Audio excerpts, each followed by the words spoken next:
দুনিয়ার সপ্তম আশ্চর্য, ভালোবাসার মহান প্রতীক আর এক বিস্ময়কর স্থাপত্য তাজমহল। সুন্দর এই অদ্ভুত সুন্দর ইমারতের চারপাশ ঘিরে রয়েছে শত শত প্রশ্ন, গুজব এবং বিতর্ক। 1960 এবং 70-এর দশক থেকে আজ পর্যন্ত চলছে বিতর্ক।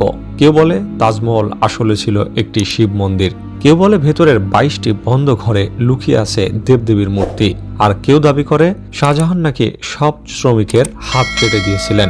এসব কি সত্যি নাকি সবই কল্পনা? আজ আমরা চেষ্টা করব সত্য খুঁজে বের করার। তাজমহল একটি মন্দির, আরে না, এটা আমি বলছি না। ভারতের অনেক মানুষ এটা মনে করে থাকে। আমি বলছি 1960-70-এর দশকের কথা। তখন অনেকেই বলতেন তাজমহলের নিচে নাকি হিন্দু দেবদেবীর মূর্তি ছিল। এমনকি কেউ কেউ এই বিষয়ে ভারত সরকারের বিরুদ্ধে মামলা পর্যন্ত করে বসে, প্রমাণ করতে যে তাজমহল আসলে আগে এক সময় শিব মন্দির ছিল, যেটা ভেঙে শাহজাহান তাজমহল বানিয়েছিলেন। শুধু এইটুকুতেই কিন্তু শেষ নয়, তাজমহলের পেছনে লুকিয়ে আছে আরো অনেক রহস্য। যেমন একটি রহস্য হলো তাজমহলের ভেতরে যেসব 22টি বন্ধ ঘর আছে, ওদের ভিতরে আসলে কি আছে, কি গোপন রহস্য লুকানো আছে। এবং শুধু এইটুকুই নয়, একটি রহস্য তো এমনিও বলা যায় যে শাহজাহান নাকি তাজমহল বানানো সব শ্রমিকদের হাত কেটে দিয়েছিলেন। কিন্তু এটা কি সত্যি নাকি শুধুই একটি গুজব? চলুন আজ আমরা জেনে নেই তাজমহলের পুরো ইতিহাস এবং কিছু এমন সব রহস্য যা শুনলে আজ আপনি সত্যিই শকড হয়ে যাবেন। ভালোবাসার প্রতীক আর অসাধারণ শিল্পকর্ম, মানুষের মনে এভাবেই রয়েছে তাজমহল। তাজমহলের মূল সমাধি এবং মেঝের নিচে আছে 22টি কক্ষ, যেগুলো বন্ধ করে দেওয়া হয়েছিল। আমরা ছোটবেলা থেকে এমন গল্পই শুনে আসছি তাজমহল সম্বন্ধে। মানে তাজমহল হলো প্রেমের প্রতীক। শাহজাহান আর তার স্ত্রী মুমতাজ মহলের জন্য তাজমহল তৈরি করেছিলেন। কথা হচ্ছে মুমতাজ তার সন্তানের জন্ম দিতে গিয়ে মারা যান। এ কারণেই শাহজাহান সিদ্ধান্ত নেন তার স্মৃতি হিসেবে একটি মহাকায় স্থাপনা বানাবেন, যার নাম হবে তাজমহল। এবং এর কাজ শুরু হয় 1632 সালে। এতে 20,000-এরও বেশি লোক কাজ করেছিলেন। এত মানুষ কাজ করলেও পুরো স্থাপনা তৈরি হতে লেগেছিল 22 বছর। 1653 সালে সম্পূর্ণ তাজমহল দাঁড়িয়ে যায়, যাকে আজ বিশ্বের সপ্তম আশ্চর্য বলা হয়। এটা হলো সেই গল্প যা আমরা ছোটবেলা থেকে জানি। কিন্তু প্রকৃত সত্য কি? এই নিয়ে 3টি তথ্য খুব ভাইরাল। আসুন জেনে নেই তথ্যগুলো। থিওরি 1, তাজমহল এলিয়েনদের সাহায্যে বানানো। 17 শতকে এমন অগ্রসর স্থাপত্য কিভাবে সম্ভব হলো? অনেকে বলে এলিয়েনদের সাহায্যে। আইআইটি দিল্লি ও এএসআই তাজমহলে যে সার্ভে করেছিল তাতে 5টি চমকপ্রদ তথ্য পাওয়া যায়।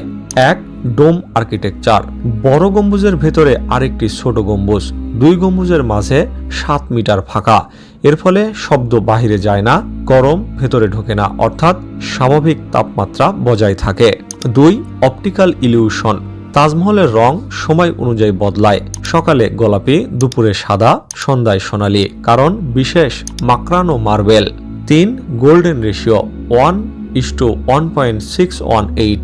দা ভিঞ্চি যেটা ব্যবহার করতেন, তাজমহলের পুরো নকশাই এই রেশিওতে তৈরি। 4, পাম্পলেস ফোয়ারা। তাজমহলে 53টি ফোয়ারা আছে, কিন্তু কোনো পাম্প নেই। তামার বিশেষ পাত্র দিয়ে চাপ তৈরি করে পানি উঠানো হয়।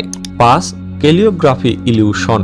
লেখাগুলো যে কোনো কোণ থেকে একই আকারে দেখায়, যত উপরে থাকুক না কেন।